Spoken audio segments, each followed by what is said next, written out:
Hey guys, I'm back with another romance novel review. I can't believe I'm doing this so soon after the last one, but here's how this happened, and this is why libraries are amazing. So, a couple of weeks ago, you might remember that I reviewed You Deserve Each Other by Sarah Hogle, and I loved that book.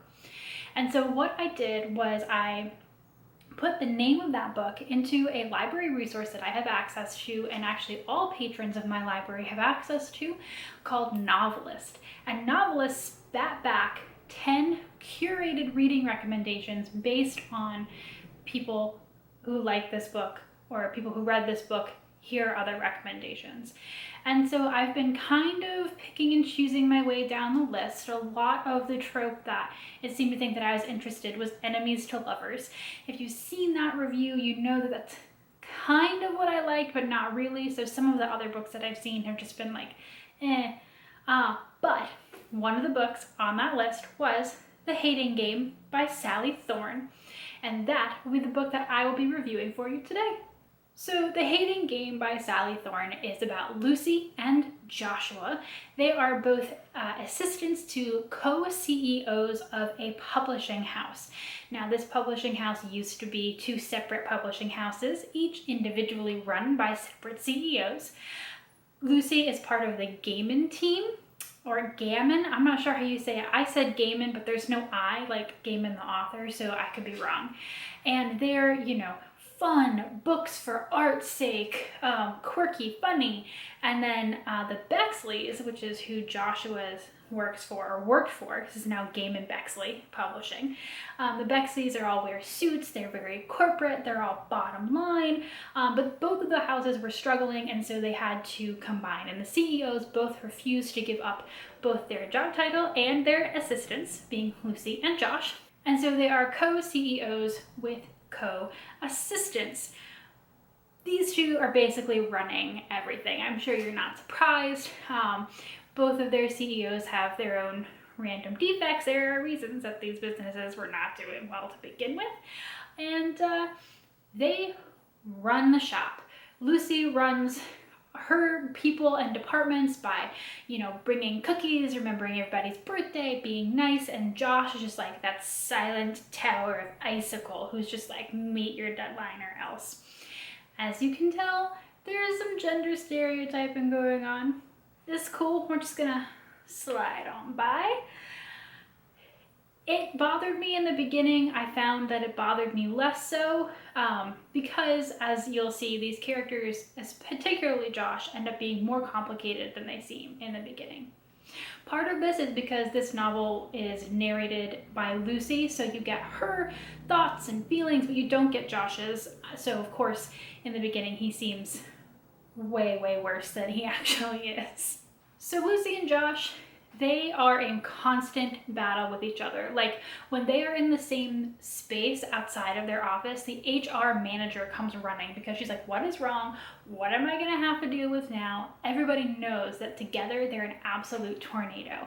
However, they have to share the same office space. Again, not really meant to be two assistants to sue CEOs, right?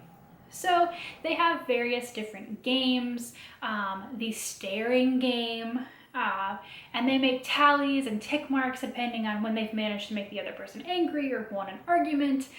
And so they are just like locked in a battle of wills, essentially. Now, the publishing house decides to do some restructuring and add a position of COO.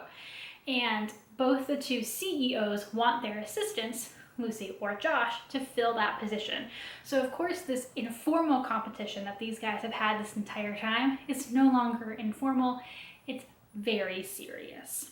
Of course, moving as they go along, Lucy finds out that maybe it hasn't all been hate this whole time, and the ways that Josh talks to her is maybe because he likes her. All right, listen, I know it sounds like if the boy on the playground throws dirt in your eyes and he really likes you. I hate that trope. That's why enemies to lovers are really touch and go for me, because I don't like women having to buy into that myth. It's not true. If a boy throws dirt in your eyes, he's throwing dirt in your eyes. Like, no, stop that. But the thing is that you really get a sense when Lucy's like, oh, and now it's time for this terrible thing he does. But it's like actually not a super terrible thing that he does. She's just like created this entire like extra persona for him that she puts on him and reads meaning into every little thing that he does. So while you might be worried that there's a trope of that going on there, and it is that to a certain extent, it's not as bad as it sounds. The trope in this that did super bother me was the one where Lucy keeps Josh at an arm's length until she becomes ill, and then he is at her apartment helping to take care of her. This is quite often a thing that happens in romance novels where the other person won't let down their guard until they're forced to, and they realize that the other person is actually not a terrible person. It irks me a little bit because it's not natural relationship progression, it's forced relationship progression. Because, and also why is he the one who's in her apartment with her for the 2 or 3 days that she's sick with food? Why?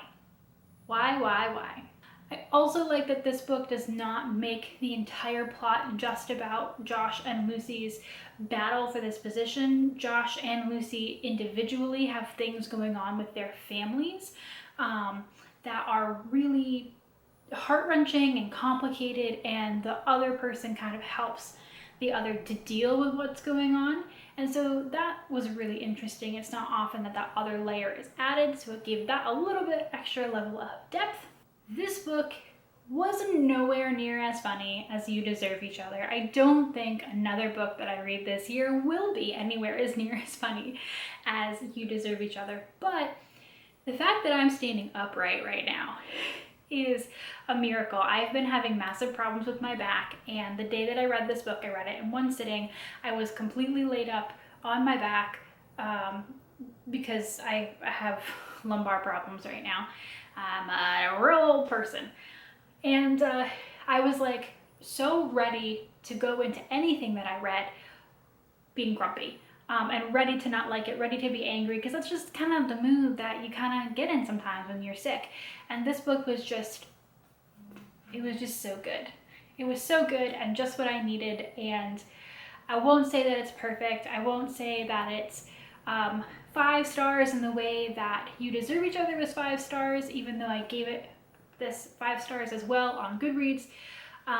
If a book manages to win me over when I'm convinced that I want to be in a very bad mood, gotta give credit where credit is due, man.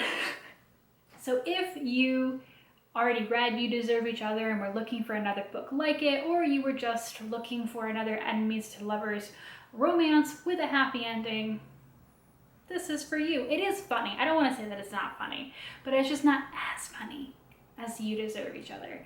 But again, that's at the bar in the stratosphere, so maybe just take that with a grain of salt. Once again, super happy that I used my library's resources to find that list of books like You Deserve Each Other. I had never heard of this book before, and now I liked it so much that I have Sally Thorne's other books, because Sarah Hogle was a debut author. I can't get any more of her stuff right now. But Sally Thorne has other books, and I put them on hold with my library because, you know, I'm excited to see what else she can do, and I really like this book. So if any of those things that I just described are of interest to you, I hope that you will also check this out of your library or check it out however you get your books. And sometimes, man, we just need those books that just make you feel a little bit better inside, just for the length of, I don't know, what was this? 363 pages. So hope you guys are well, trying to find humor where you can in this crazy, crazy life, and I'll see you soon.